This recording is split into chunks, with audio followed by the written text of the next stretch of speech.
In this video, I want to talk about the versatility of Pamela's Pro Workout. This is a Eurorack module that's very, very popular, so it really needs no introduction. But in case you're not familiar, the basic idea is that it's a clock source, meaning it can keep a bunch of different modules in tempo, the same musical tempo, all synced up. And it has multiplication and division. So each of these 8 outputs can be controlled to be multiplications or divisions of the main tempo. So they can be different rates, but all synced to the main beat. There's a few different versions of Pamela's Pro Workout. This is now the 3rd iteration. There was the original Pamela's Workout, and then Pamela's New Workout, which added a bunch of stuff. And Pamela's Pro Workout is the latest version, which has been out for a little while. And it's very similar to Pamela's New Workout. The main difference is the really increased size and resolution on the screen, and a bunch of new functions to some of the internal settings. The most significant of which I think is the ability to do cross modulations. So you can take the output of one of these things and sort of feed it internally into one of the other ones to do some sort of interesting function. Most of what I'm going to do in this video is possible on Pamela's New Workout also, so if you want to pick one of those up, it's a lot cheaper. You can get them used pretty easily. But all of this should be more or less applicable to both.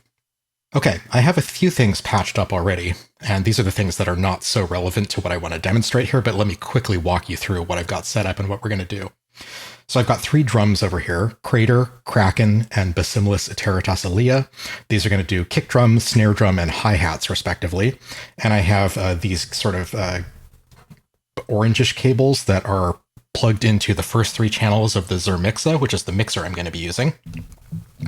And then I've got Plaits, which is right here. I'm going to be using this as our bass sound.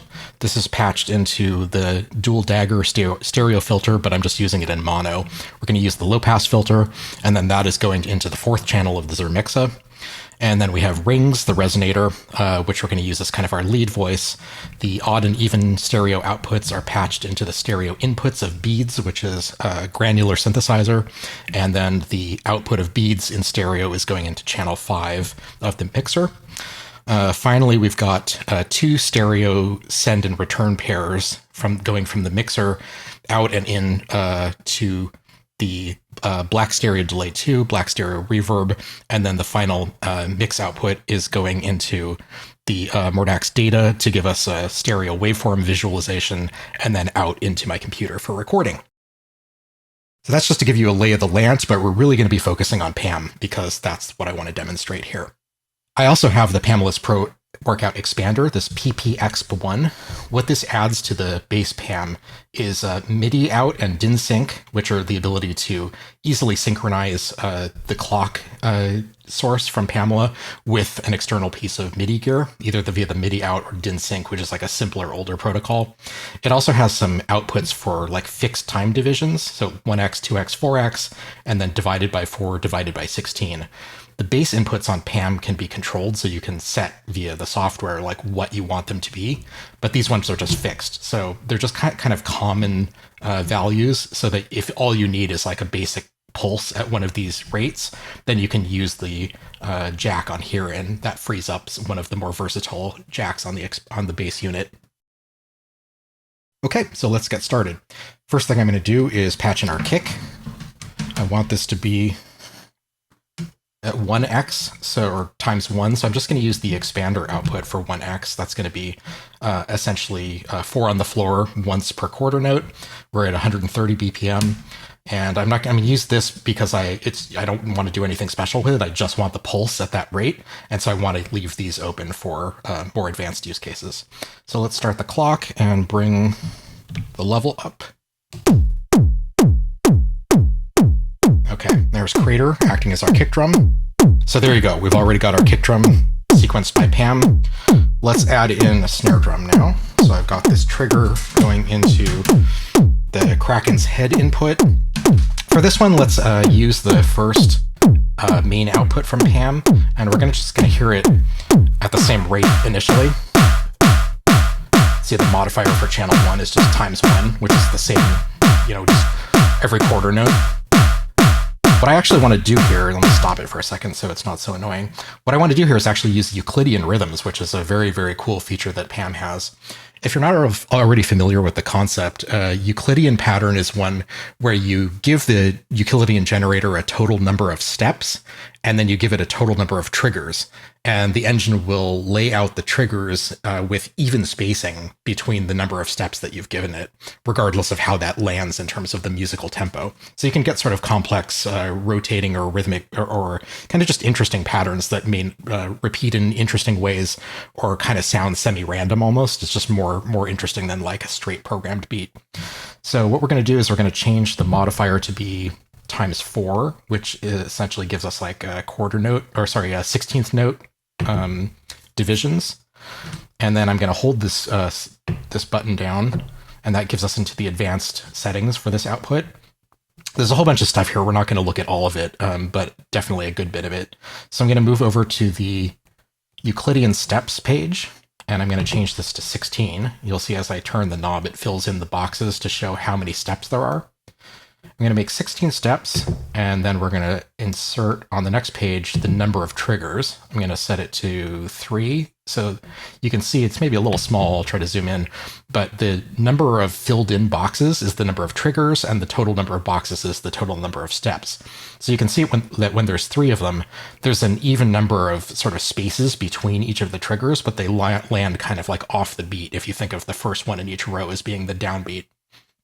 Or I guess the first and the fifth and the, kind of in that pattern. So let's listen to this, and let's play.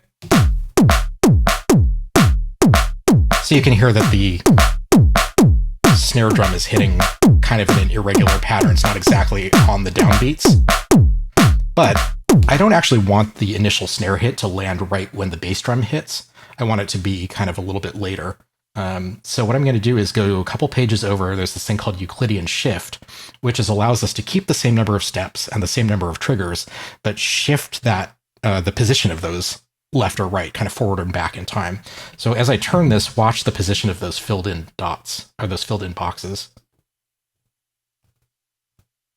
So you can see they stayed the same distance apart. We just caused the pattern to start later in sort of the loop. So now if we play it again,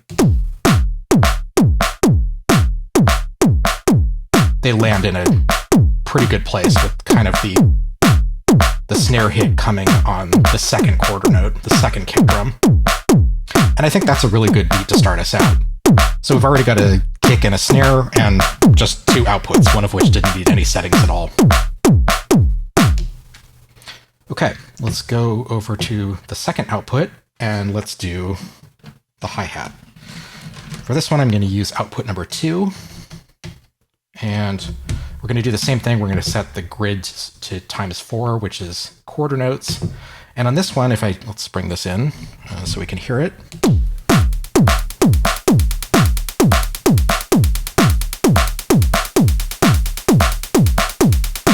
So right now, when it's set to just ×4 with no other settings, we've essentially got a straight 16th note repetition, which is not very interesting. I want to make it a little more interesting by having the beats not hit on every single time, but I don't want to program a specific pattern, and I don't want to use Euclidean rhythms. I actually want it to change in a very unpredictable way. So for that, I can go into the settings for output 2, and I can scroll over to the probability page, which just gives essentially like a coin flip of probability as to whether the trigger is actually going to be sent out whenever the clock pulse reaches that point. So 4 times per beat, Pam is going to decide, do I send a trigger out or not? And the probability of how likely that is dependent upon this setting. So if we bring it down to about 80, then we'll get a trigger on 80% of those 16th notes. Listen.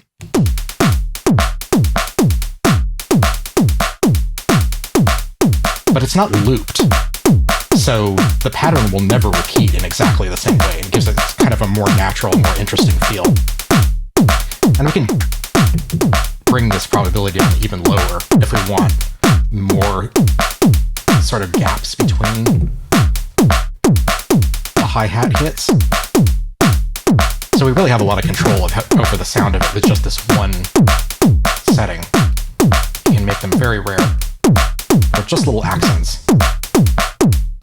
I think I like it a little more upbeat, so I'm gonna put it at like maybe 75.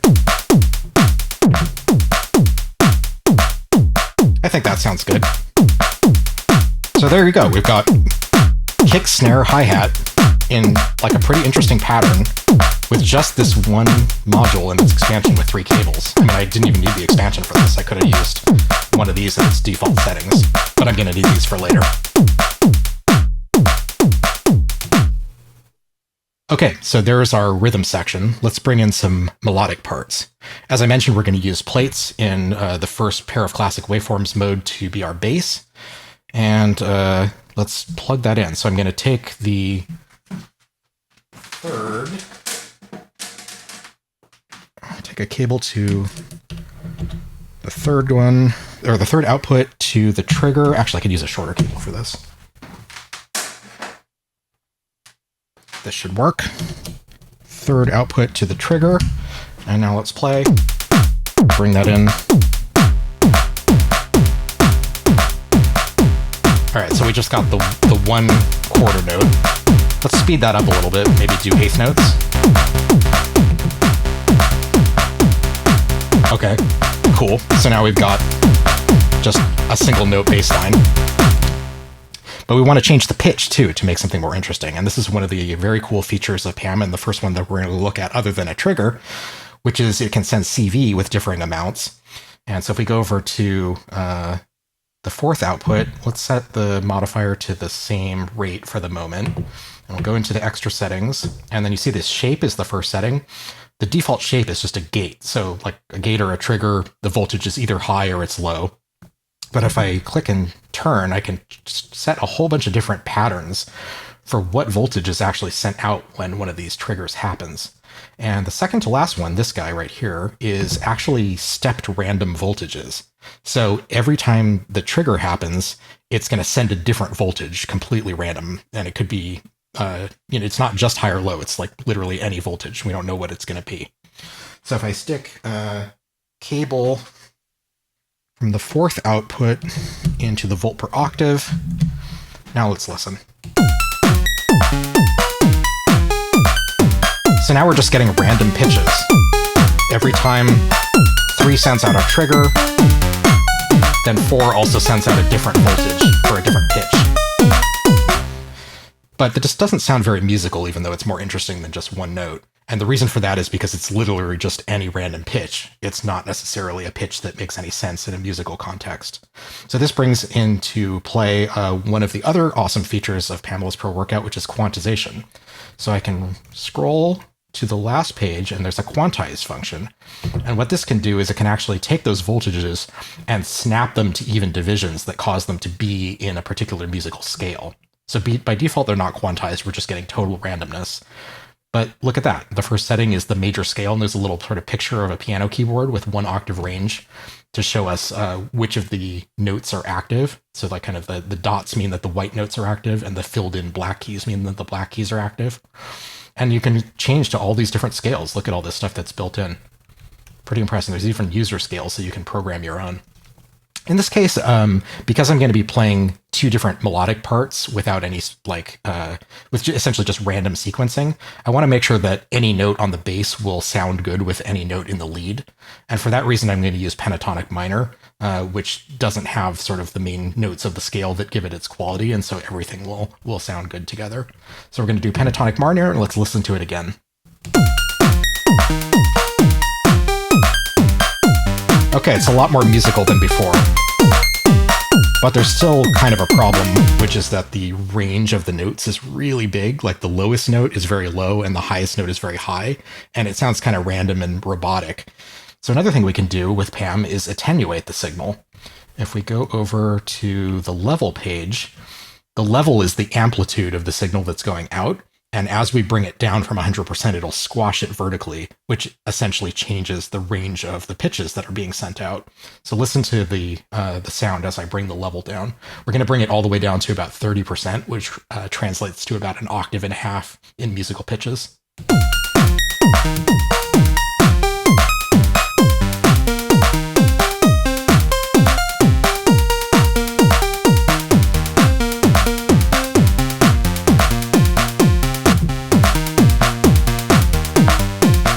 Now it sounds a lot more like a bass because we're staying in range of kind of what a bass would play. Let's also bring down the cutoff on the low-pass filter a little bit to cut off some of the brightness on the high end.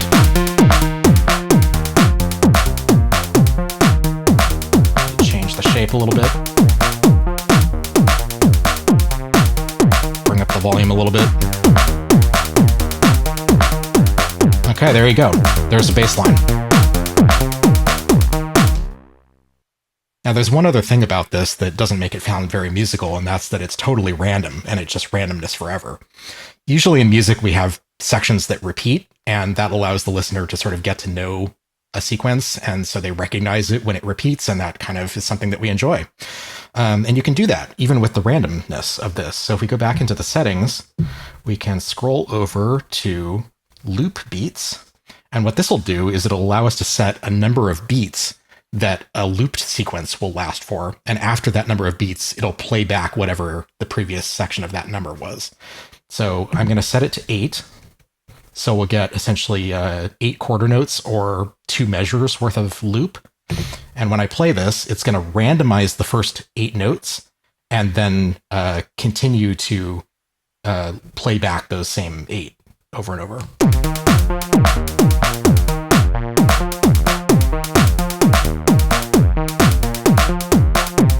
So now we get something that's a lot more musical. It's like a real bass line. So anytime I change this back to 0, we'll start getting randomness again. And then as soon as I set a loop, it'll lock into that number of beats and play that loop forever.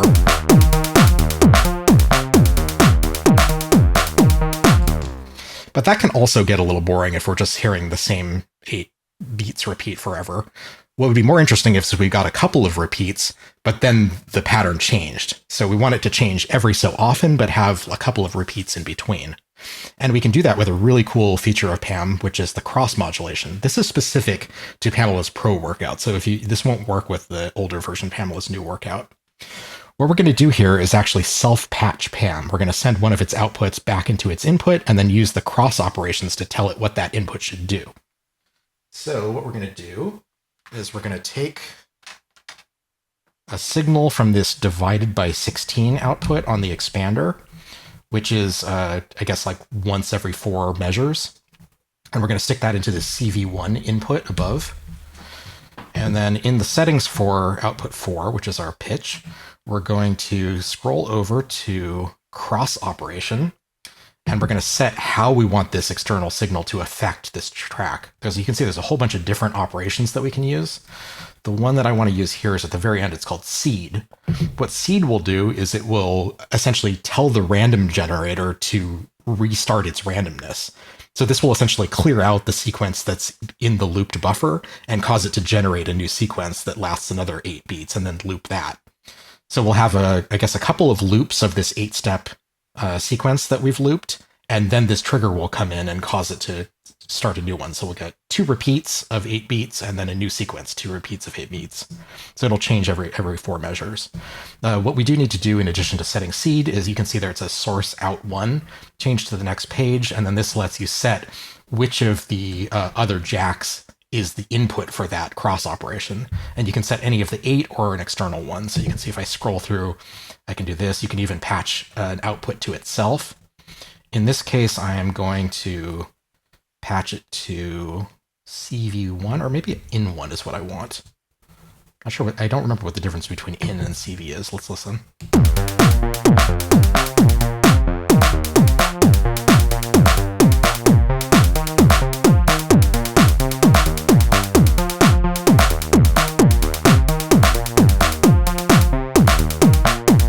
I think this is what I want.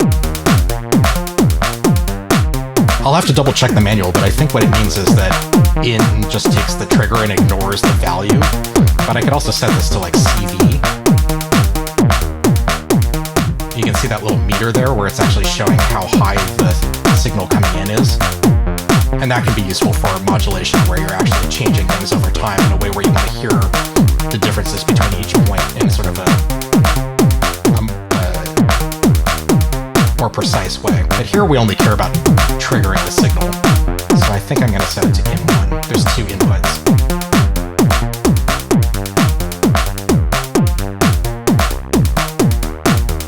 All right, so that's a lot more interesting. Let's get our second voice going. And again, for this, we're going to use rings into beads. So let's go to our fifth output, and we're going to do the same thing where we had one for the gate, the trigger, and one for the pitch. So let's get a blue cable. Is this long enough to reach? Yes. So we're going to take the output of 5, go into the strum input of rings, and we can actually just play it now. Bring in number 5.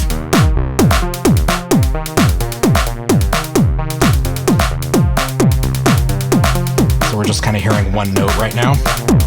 Let's give it some pitch too.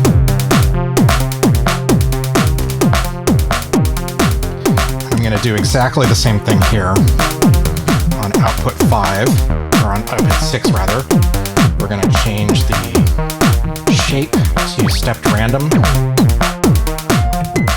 We're going to change the level to 30.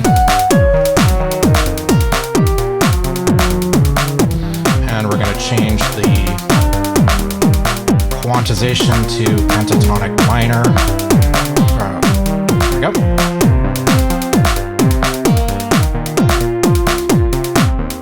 So there, we've got 2 voices and they're in key. I think it would be more interesting if we changed the rhythm of these 2, because right now they're just playing once per quarter note. Let's change it to trigger maybe 4 times. And let's have the pitch change at 1.3 times. To give it a little bit of an offbeat kind of pattern, so everything isn't so straight.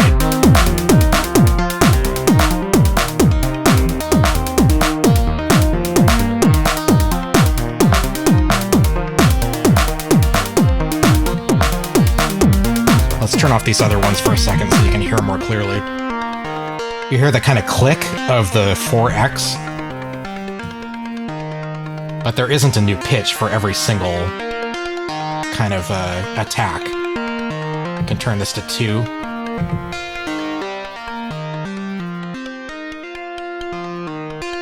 I think 4 will be most interesting because we've already got the bass going at 2x. Let's bring the rest back in.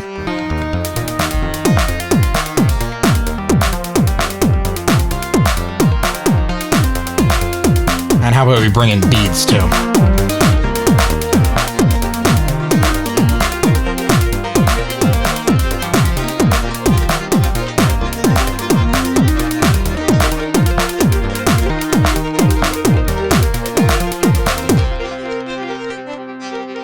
Okay, that sounds cool, but you notice the grains coming from beads were kind of random. They weren't being sort of triggered in a way that actually matched the tempo like a delay would. And if we were going to bring in the delay too, I think we'd also want to clock that. So what I'm going to do here is I'm going to use Pam as a clock source. We've really been using it for sequencing at this point, just kind of gates and triggers, gates and CV, I guess, really. But I think we want to clock these 2 other effects that are going to link to this. So I think I want, we'll come back to the delay because we're not using delay at this point, but what I'm going to do is, let's take a longer cable and let's take the 4x or the X4 out of the expander, because for this we don't need any fancy settings. We just need a clock relative to the tempo at a predictable rate. So I'm going to stick this into the seed input of beads. When the seed is on and there's a clock signal patched in, then beads will generate grains of the incoming signal in tempo that matches the incoming clock, and the density control will change the frequency of the grains that are created, but it will always be in sync with the tempo of the incoming clock. So let's listen again.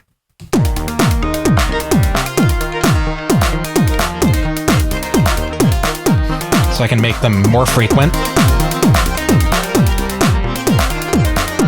or less frequent.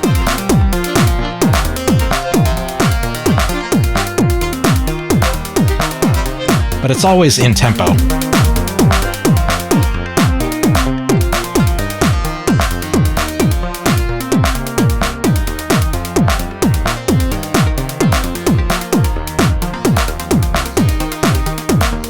And the grains are tuned up in pitch about a fifth from whatever the incoming signal is.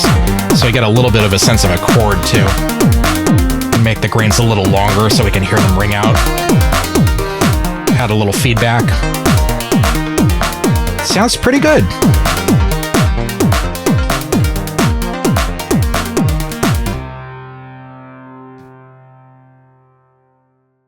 Okay, we've got two outputs left on the main PAM module. So what we want to get into for our last two is modulation.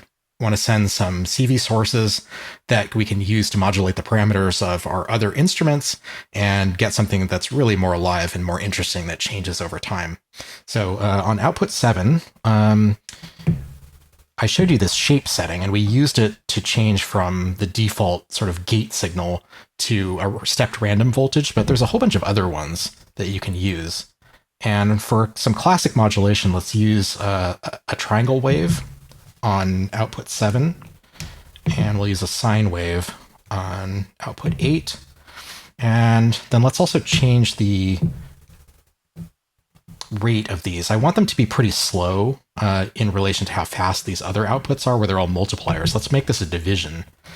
And I also want it to not match a division of 4 or a division of 2, so that the same points of modulation don't always land on the same place in sort of the musical sequence. So let's make the output 7 a division of 5, so that it doesn't get to the repeat of its cycle at the same point where the drums and the pitches repeat. And on output 8, let's do something even slower, like maybe divided by 11. And they're kind of, again, it's not an even division of 4. So they'll be kind of overlapping in interesting ways. Okay, and I want to be able to send these modulation sources to a bunch of different stuff. So I'm going to use my my buffered multiple up here. I don't think for this purpose it really has to be buffered, but this will work. So let's take, let's see if this cable will reach. Take number 7 into the first input of the Mult, and number 8 into the second input of the Mult, and now we've got 4 sort of slow triangles and 4 very slow sine waves that we can use to modulate anything. So let's do that. Let's do some faster modulation of the timbre on Plaits, some slower modulation of the morph, and let's see what else. For rings, let's modulate the brightness a little faster, and a little slower we will modulate the position. So let's see, let's put the brightness by default a little low, give it a little bit of increase. Let's turn the position all the way down and let all of the modulation through, so that really gets a lot of change. And let's just listen to this, see how it sounds.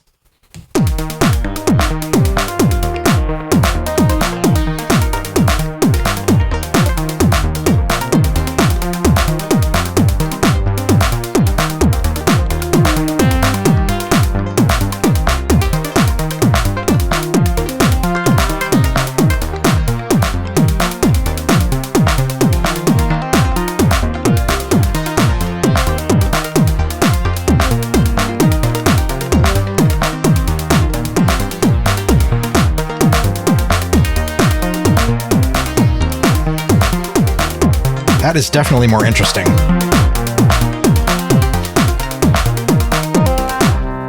Another thing I'd like to modulate is the decay time of the hi-hat, because right now we still have those kind of very short sort of hi-hat sounds, but I'd like that to vary a little bit. So maybe we'll use our shorter one for that. And here I actually want to attenuate that also, because I think it'll be a bit too strong of a change if we use the full amplitude of the triangle to change that.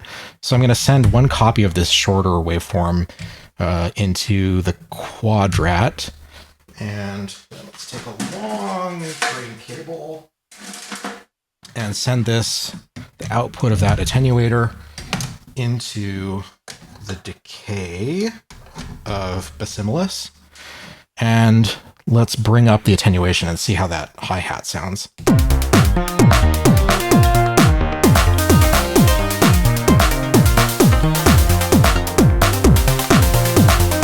hear how the length of the hi-hat kind of gets longer, roughly about every measure, like every 5 beats.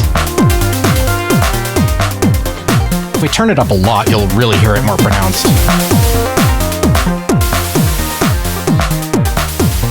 But I don't want it to be that long, so that's why I'm attenuating the signal, so it only modulates a little bit from its default position. It's a little bit of a subtler effect.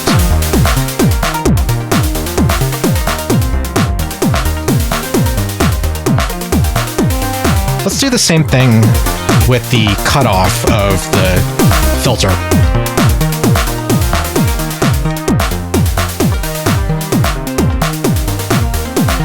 So we'll take the slow output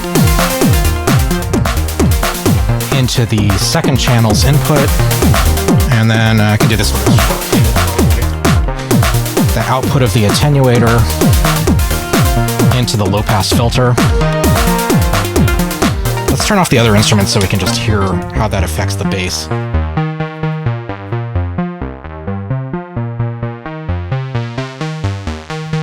Here, you hear the brightness change? I've got it at I've attenuated it about 50%, so it's not as extreme as it would be if I let it all through. This is a big change. I don't want it to be quite as pronounced as that. A little subtler.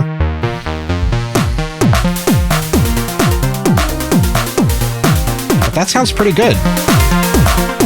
So I think the last thing to do is bring in some effects. So let's do reverb first. Maybe a lot of reverb on that beat sound.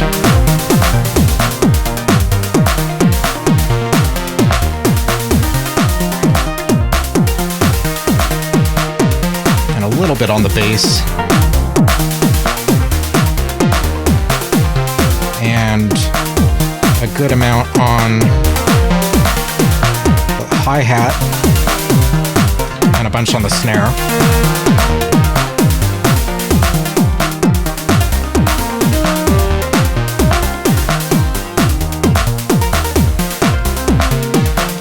And then we want some delay too, but we want to sync the delay, remember? So I want the delay kind of at the rate of the kick drum as a sort of its base rate. So I'm going to actually use a passive multiplier to multiply this times 1 since we're out of other outputs.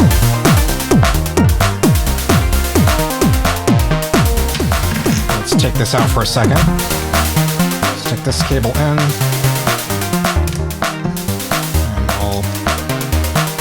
That into the passive mult.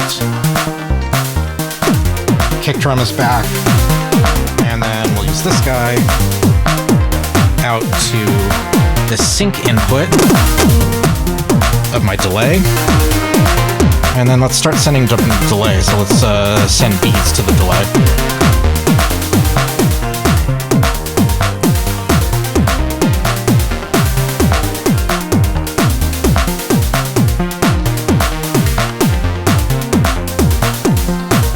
And so when it gets a synced clock, then the time knob becomes, again, like a divider or multiplier.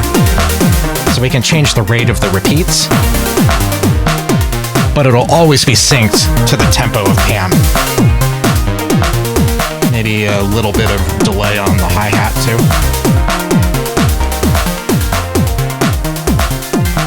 Maybe a tiny bit on the bass and the snare. Maybe a lot more delay and reverb on beats and rings. Oh yeah, that sounds good.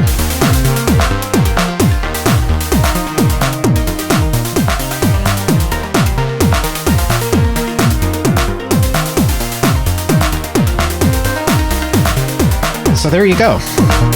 We've made an entire patch that sounds pretty good with just this one module and its expansion as the brains of all of it. It's doing the gates and triggers for the rhythm and for the melodic voices. It's doing quantized pitches for the 2 melodic voices. It's doing modulation that is controlling everything. And then it's also using it as a clock source to synchronize the tempo with beats and the delay. Of course, there's a whole lot more that Pamela's Pro Workout can do, but I really just wanted to demonstrate its versatility in terms of how different the functions it can serve are in your patch, and how it can really just control everything. And of course, because you can sync it, you can bring in other sequencers, like I have here the Mimetic Digitalis I can use for sequencing, and just a clock into here, and then suddenly I've got double the sequencer power, and they're all synced up to Pam's tempo. It's really an excellent way to drive your patch. So I'll just play us out a little bit. I hope you enjoyed this, and I definitely hope that you learned something. And I'll see you next time.